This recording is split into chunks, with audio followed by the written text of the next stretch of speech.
नमः श्री वर्धमानाय। वीर शासन जयंती के उपलक्ष्य में आयोजित इस गोष्ठी के यशस्वी अध्यक्ष महोदय, धर्म प्रेमी बंधुओं, इस गोष्ठी में मेरा विषय है भगवान महावीर के सिद्धांतों की लौकिक जीवन में उपयोगिता। भगवान महावीर के सिद्धांत उनके अनुगामी आचार्यों द्वारा लिखे गए शास्त्रों के माध्यम से हमें ज्ञात हुए हैं। कामदम मोक्षदम चैव ओंकाराय नमो नमः, तत्वज्ञानम हि जैनानाम लोकद्वय सुखावहम, धर्म करत संसार सुख धर्म करत निर्वाण, धर्म पंथ साधे बिना नर तिर्यंच समान, भुक्ति मुक्ति दातार इत्यादि अनेक आगम वचनों से यह स्पष्ट होता है कि भगवान महावीर के सिद्धांत पारलौकिक जीवन के लिए ही नहीं बल्कि लौकिक जीवन के लिए भी अत्यंत उपयोगी हैं। सर्वप्रथम हम दार्शनिक सिद्धांतों के ऊपर विचार करते हैं। वस्तु स्वातंत्र्य और अकर्तावाद। प्रत्येक द्रव्य अपने अपने परिणमन का कर्ता स्वयं है। कोई अन्य द्रव्य किसी दूसरे द्रव्य के परिणमन का कर्ता नहीं है। यह समझ लेने पर परिजनों, रिश्तेदारों, सहकर्मियों, समाज वालों, देशवासियों, विदेशियों आदि सभी को अपने अनुकूल परिवर्तन कराने की प्रवृत्ति खत्म हो जाती है। उनके अनुकूल परिवर्तन न करने पर क्रोध उत्पन्न नहीं होता, हमारे मुंह से उनके लिए अपशब्द नहीं निकलते और इसके कारण से हमें जो आकुलता होती है, जो दुख होता है, वह दुख कम हो जाता है। क्रमबद्ध पर्याय। जिस द्रव्य का जो परिणमन, जिस द्रव्य की जो पर्याय जिस क्षेत्र में, जिस काल में और जिस विधि से होनी है, उस द्रव्य की वह पर्याय उस क्षेत्र में, उस काल में और उसी विधि से होगी, यह क्रमबद्ध पर्याय है। इस सिद्धांत का निर्णय हो जाने पर परीक्षा में उत्तीर्ण होना, नौकरी लगना, व्यापार में सफलता मिलना, विवाह होना, रोग दूर होना, प्रसिद्धि होना इत्यादि अनेक प्रकार की उपलब्धियां कब होंगी, कैसे प्राप्त होंगी, इस संबंधी समस्त बोझ हमारे चित्त से उतर जाता है और हमारा मन, हमारा चित्त निर्भर और तनाव मुक्त हो जाता है। निमित्त उपादान। प्रत्येक कार्य का कर्ता उपादान स्वयं है। निमित्त तो केवल उस कार्य के लिए अनुकूल मात्र होता है। यह निमित्त उपादान की व्यवस्था समझ में आ जाने पर दूसरे द्रव्यों को किसी भी चीज के लिए दोषारोपण करने की हमारी प्रवृत्ति समाप्त हो जाती है। फलतः परिवारजनों, रिश्तेदारों, समाज के लोगों इत्यादि के साथ में हमारे जो संबंध हैं वो समरसतापूर्ण हो जाते हैं और उपादानगत अपनी त्रुटियों को जब हम देखते हैं तो उससे हमारा स्वयं का व्यक्तित्व निर्दोष और आकर्षक बनता है। इसके अलावा कर्म सिद्धांत हमारा जीवन मरण सुख दुख हमारे स्वयं के कर्म के उदय के अनुसार होता है। परद्रव्य हमारे जीवन मरण सुख दुख का कर्ता नहीं है। यह कर्म सिद्धांत समझ में आ जाने पर आजीविका, पत्नी, बच्चे, रिश्तेदार, सहकर्मी इत्यादि लोग कैसे कैसे मिलेंगे, कौन से संयोग मिलेंगे, कौन से किन चीज़ों का वियोग होगा, पंचेंद्रिय के विषय किसने और कौन कौन से मिलेंगे इत्यादि से संबंधित जो भावी चिंता है वह चिंता समाप्त हो जाती है।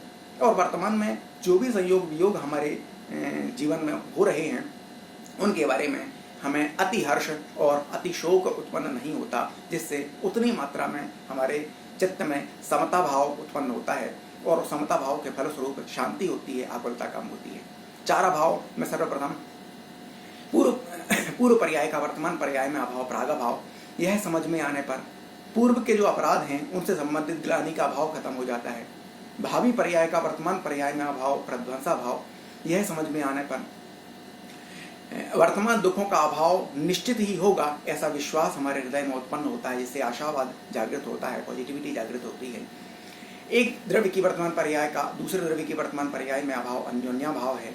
यह समझ में आने पर कोई भी वायरस के अंदर ऐसी शक्ति नहीं है कि मेरा बिगाड़ कर सके, इस बात का निर्धारण हो जाता है और ऐसा निर्धारण होने पर वेदनागत जो भय है वह भय कम हो जाता है। एक द्रव्य का दूसरे द्रव्य में त्रिकाल अभाव वह अत्यंता भाव है। इसका निर्णय हो जाने पर सातों प्रकार के भय कम हो जाते हैं और अवसाद तो पूर्णतः समाप्त हो जाता है, जिसके फलस्वरूप आत्महत्या जैसे प्रसंग उत्पन्न ही नहीं होते। अनेकांत स्याद्वाद। प्रत्येक द्रव्य में परस्पर विरोधी धर्म युगल का होना यह अनेकांतवाद है और एक धर्म के मुख्य होने पर दूसरे धर्म का गौण होना यह स्याद्वाद है। प्रायः समस्त विवादों और झगड़ों की जड़ जो है वो असहिष्णुता और दुर्वचन है। अनेकांतवाद को समझ लेने से हमारे अंदर से असहिष्णुता निकल जाती है और स्यादवाद को अपना लेने से हम दूसरों को ठेस पहुंचाने वाले वचन बोलना बंद कर देते हैं। इसके फलस्वरूप हम सारे विवादों और झगड़ों से बच जाते हैं। अप्पा सो परमप्पा अर्थात आत्मा स्वयं ही परमात्मा बन सकता है, यह समझ में आने पर ईश्वर की पराधीनता, दीनताहीनता समाप्त हो जाती है और आत्मबल जागृत होता है। फलस्वरूप आत्मविश्वास सुदृढ़ होता है। अब हम कुछ धार्मिक सिद्धांतों के ऊपर विचार करते हैं। अहिंसा अणुव्रत। हिंसा जो होती है वो क्रूर परिणामों से होती है और क्रूर परिणामों का अभाव होने के फलस्वरूप हमारा तत्संबंधी आतंक, अशांति, आकुलता वो हमारे चित्त से खत्म हो जाती है और जो हिंसा संबंधी जो कानूनी दंड हैं उससे भी हम बच जाते हैं। सत्यानुव्रत। अहिंसा और सत्य के सत्याग्रह के माध्यम से गांधी जी ने जो लौकिक उपलब्धियां हासिल की उन उपलब्धियों से सारा विश्व परिचित है। अचौर्यानुव्रत। इसका पालन करने पर रिश्वतखोरी, टैक्स चोरी इत्यादि करने के कारण से जो असुरक्षा की भावना उत्पन्न होती है वह असुरक्षा की भावना समाप्त हो जाती है।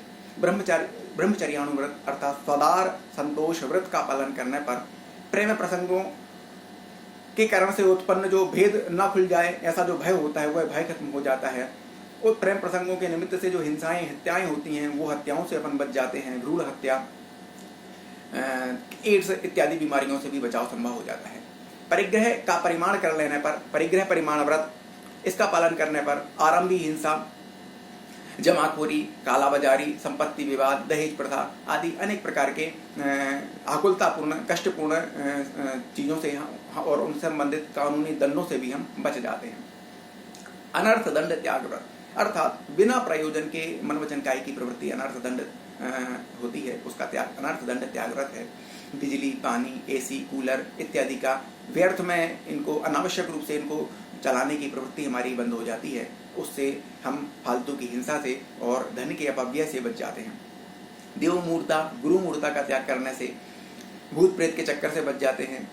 किसी निश्चित तिथि को किसी कुदेव इत्यादि के दरबार में जो हाजिरी लगानी पड़ती है, वहाँ उपस्थिति देनी पड़ती है, उससे हम बच जाते हैं। वो बाध्यता हमारी खत्म हो जाती है। तंत्र मंत्र, टोने टोटके, पाखंडी क्रियाकांडों, इन सब से हम बच जाते हैं और इनके निमित्त से होने वाले जो समय, श्रम और धन की बर्बादी है उससे भी हम बच जाते हैं। लोकमूर्ता मतलब विभिन्न अवसरों पर नदी में स्नान करना, पितरों को तर्पण करना, श्राद्ध करना, गंगा में अस्थि विसर्जन करना, गर्म लोहे से अपने शरीर को दागना इत्यादि जो क्रियाएं हैं वो लोकमूर्ता की श्रेणी में आती हैं और इनका त्याग कर देने से समय, शक्ति और धन की बर्बादी उससे भी हम बच जाते हैं। रात्रि भोजन का त्याग करने के बारे में वैज्ञानिक सत्य ही है, विज्ञान के द्वारा प्रमाणित किया गया है कि इसके द्वारा रात्रि भोजन का त्याग करने से अपच, मोटापा, डायबिटीज इत्यादि बीमारियों की संभावनाएं निश्चित रूप से कम हो जाती हैं। छना और उबला हुआ पानी पीने से कब्ज, हैजा, पीलिया, जुकाम आदि अनेक बीमारियों से छुटकारा पाया जा सकता है। अभक्ष त्याग में हिंसा कारक, नशा कारक, रोग कारक पदार्थों के त्याग करने से हिंसा, नशा और रोग की चीजों से, अनेक प्रकार की बीमारियों से और उनसे संबंधित कष्टों से हम बच सकते हैं। सत्य व्यसन का त्याग, इसके अंतर्गत जुए का त्याग कर देने से व्यर्थ के झगड़ों से, विवादों से, धन के अपव्यय से हम बच सकते हैं। मांस का त्याग कर देने से स्वाइन फ्लू, बर्ड फ्लू जैसी बीमारियों से, मद्य का त्याग कर देने से लिवर से संबंधित बीमारियों से और वेश्या, परस्त्री का त्याग कर देने से जो STD सेक्सुअली ट्रांसमिटेड डिसीज हैं उनसे हम बच सकते हैं। इस प्रकार चोरी और शिकार का त्याग कर देने पर इनसे संबंधित जो कानूनी दंड हैं उनका दंड के प्रावधानों से भी हम बच सकते हैं। महावीर स्वामी के सिद्धांतों की लौकिक जीवन में उपयोगिता के संदर्भ में अगर हम संक्षेप में बात कहें तो अनेकांतवाद के संदर्भ में संस्कृति के 4 अध्याय में रामधारी सिंह दिनकर ने लिखा है कि पूरा विश्व जितनी जल्दी अनेकांतवाद को अपनाएगा उतनी जल्दी विश्व शांति स्थापित होगी। इसी प्रकार भारत के तत्कालीन प्रधानमंत्री ज्ञानी जैल सिंह ने एक बार कहा था कि यदि सारा विश्व जैन आचार विचार को अपना ले तो एक सिंगल पुलिस चौकी की भी जरूरत ना पड़े। इस प्रकार भगवान महावीर के सिद्धांत लौकिक जीवन में अत्यंत ही उपयोगी हैं। धन्यवाद। जय जिनेन्द्र।